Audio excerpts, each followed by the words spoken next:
Hi everyone, my name is Laura and welcome to Book Bubbler. I am really excited to announce that I am participating in the Golden Girls Readathon hosted by Rachael Fryman. So excited. It's happening next week, so June 8th to the 14th. I have been and always will be a Golden Girls fan since it was first on when I was a little kid. I have always loved the show. Even when it was really not cool to love it, I always loved it. Kind of quieter then, but not as loud. But I have always loved this show.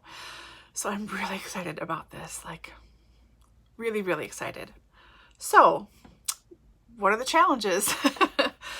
So the point of this challenge, of course, is to read books because, duh. But there are two different challenges for this readathon. So the first is the common challenge. Everyone who participates gets these 3 prompts to read from. And then you pick your favorite girl. And then you read the 4 prompts from your girls prompts. At the end of this readathon, the end of this week, Rachael will total up the amount of pages read in each group. And there is a Google Docs form, I believe it's Google Docs, that she has. It's on her website, in her videos. So after you finish a book, you go in and log it on. You say what group you're in, and then all the information, page numbers and things. And whatever girl has the most pages read at the end of the week is the one who wins the readathon that year. So last year was the first year, and Dorothy won. I have no idea what's going to happen this year, but I'm hoping that more people participate. I wish I knew about it last year. It would have made me honestly start my channel earlier than I did by like 6 months. So anyways, let's get into my TBR for this. So of the common challenges, the first challenge is to read a book with gold on the cover. And that can be gold, the word, or the color, yellow. If you think of that as gold, that's fine. Rachael has said that she is not the police here, and if you think that it fits for a prompt, it fits. It's fine. So I will be reading The Golden Tresses of the Dead by Alan Bradley. This is the so far last of the Flavia de Luce series, which I wholeheartedly enjoy. It's so wonderful. I would read the back, but I don't want to spoil anything for anyone else if you're not this far in the series. And if you haven't started, oh my God, why haven't you? Start it. It's so good. It is so good. So don't know what's going to happen, but gold right there in the title. I thought I would read this in May for my birthday month. I just didn't, so very happy to have an excuse to read this now. The second prompt is to read a book published between 1985 and 1992, which is when the show was originally on the air. Now, I talked about this with Danny at Spinelli Speaks. Hey girl. We chat a lot every day. And I talked to her about my dilemma here, and she was like, you dummy, just read this book. It's not a big deal. So here's my dilemma. The book that I really want to read for this was technically published in 1984. Like, that's when the copyright is. But the paperback edition I have was from 85. So I feel like it shouldn't count. She says it should, and I should just get over it. So I'm going to tell you this one that I'm worried about, and then I'll show you the one that I might actually read because everything is 1985. So the one I'm having and hawing about is Behaving Badly by Catherine Heath. So this, in case you have not seen the fantastic little mini-series that was with Judi Dench, which was, I think in the 80s it was made or something. It's really good.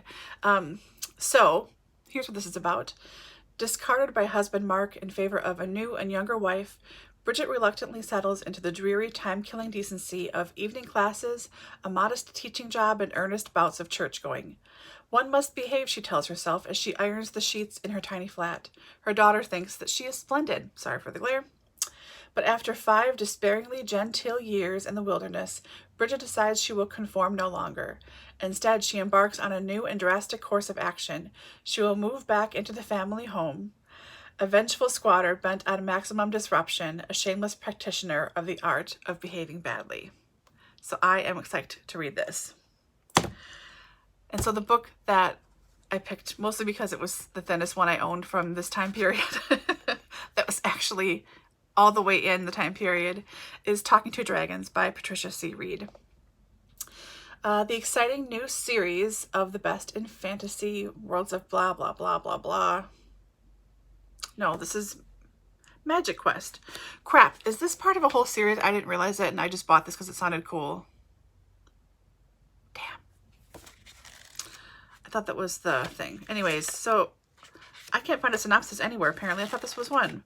But apparently it's about talking to dragons, and there's little illustrations on every chapter start. Yeah, no idea what it's about, but look, 80s cover. I don't know. I'm weird. So the third common challenge is to read a book with female friendship. And this was surprisingly hard for me to figure out.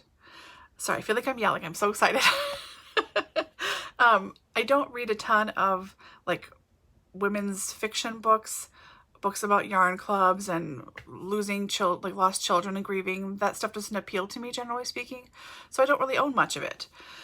But this one was on my shelf because my mom read it and really enjoyed it and thought I would too. So, and here it is. It is The Scoop by Fern Michaels. So in this one, it's the start of the Godmothers series. We follow Toots, whose real name is Teresa Amelia Loudenberry. So she's had 8 husbands, and now she's single again. She's trying to help her daughter keep her job at a Hollywood paper. And she enlists the help of her 3 friends, whose names are Sophie, Mavis, and Ida. So they're going to try and pull some strings among the movers and shakers in Hollywood to keep Toots' daughter's job. Together they hatch a plan that proves you should never underestimate Southern ladies of a certain age, and that each day can be a gift if you're willing to claim it. So this seems like nice and friendshipy, and features older women too, just like Golden Girls. So hey presto. Okay, so for the specific girls challenge, I am very much a Dorothy. Very much Dorothy. In fact, I even named my brand new car Dorothy. It's 2015. It's super fancy. It's got heated, cooled seats and everything. And it's called Dorothy because I don't care, because I love Dorothy. So anyways, so each girl also has their own hashtag. So this is GGR Team Dorothy. So Dorothy's first prompt is to read a book set in New York City. And I've really been feeling the desire to read Edith Wharton. I love Edith Wharton. This whole shelf right here is Edith Wharton. So I'm going to read the first novella in her Old New York trilogy, and this is False Dawn.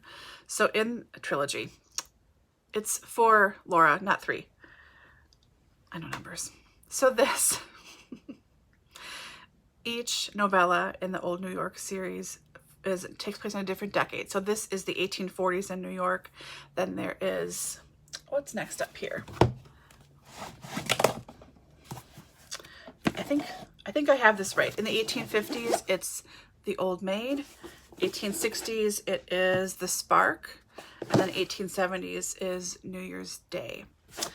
So I'm just going to read the first one so far. Sorry. False Dawn. These are really cool editions. They are from the 1920s, I believe. Again, nobody cares about this, Laura. They're just here to see your TBR, not care about your editions of your books. Quit being an idiot and looking this stuff up. Yep, 1924. So we're reading this. So the second prompt for Dorothy is to read a classic novel, because Dorothy's a teacher. She loves reading. So rather than try and winnow something down from my shelves, because I have a lot of unread classics here, I picked the book that for my Contemplated Classics book group. This is my in real life book group I have been a member of for over 15 years. And that is The Gift from the Sea by Morrow Lindbergh. This is, I don't know what it's about. It's thin, which is nice for the readathon. I don't know what it's about though. This is one of 2 copies that were my grandparents. Apparently they really liked this book, or they got a gift, probably more likely, and they just didn't know what to do. So I'll be reading this for my classic. Prompt 3 for Dorothy is to read a book over 400 pages. And in a week, with everything else, that seems like a lot. By the way, I will say, you can probably double up for all these things, and I could double up on a lot of these, but I'm going to try and read all of these books. You can laugh at me now. I'm sure I can hear you, actually, some of you laughing, but you can laugh at me later too when I actually do what I read, and you'll see I probably read like none of these. But This is a young adult trilogy that has been eating up a decent amount of shelf space for a couple of years now, and I just want to get it started so I can get it off of my TBR shelves, because quite frankly, I need the space. So I will be reading Illuminae, the first in the Illuminae Files series. This is by Amy Kaufman and Jay Kristoff. I know I showed you guys some of this before, and some of you have seen this. There is a read-along happening right now on YouTube. I don't know who's hosting it or why, but it's interviews and documents from a spaceship, and there's some fighting or something. I don't know. But this should be fun and hopefully doable to read with everything else in this week.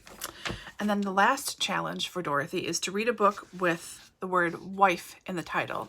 Since Dorothy is the only one whose ex-husband is around, poor Stan.